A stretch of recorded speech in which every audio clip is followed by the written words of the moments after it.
On présente la pensée bouddhique du point de vue cosmologique, comment on voit le monde. Dans les textes, par exemple, il y a des descriptions des milliers, des trillions de mondes, d'univers qui vraiment dépassent même l'imagination dans les textes bouddhiques. C'est assez vaste comment le monde est vu. Mais en somme, quand on revient à l'enseignement bouddhique, en fait, le monde n'est pas vu tant comme un univers physique fait d'atomes, mais plus en rapport à des états d'esprit.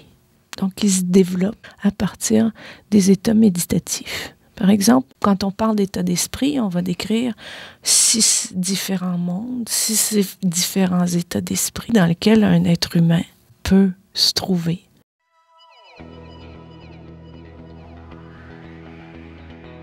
Par exemple, dans des états d'extrême peur, on se retrouve plus proche des états d'esprit animaux, où il y a toujours l'affût d'être mangé.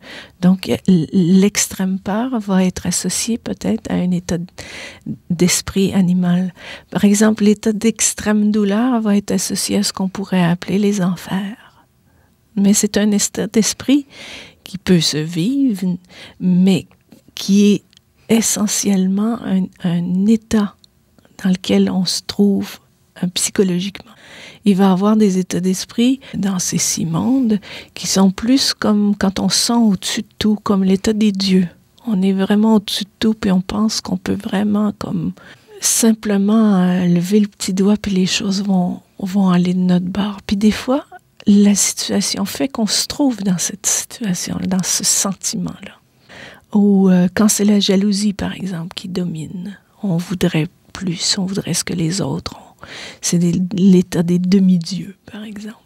Donc, on décrit le monde plus en fonction des états d'esprit.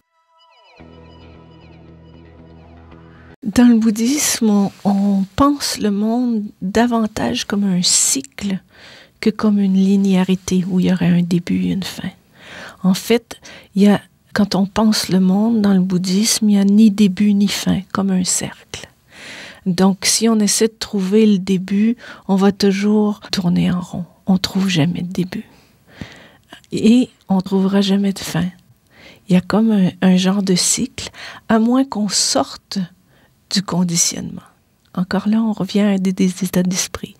On considère l'être humain davantage en fonction du cycle des existants. Donc, c'est pas tout à fait la même chose qu'un Big Bang ou que Adam et Ève, par exemple.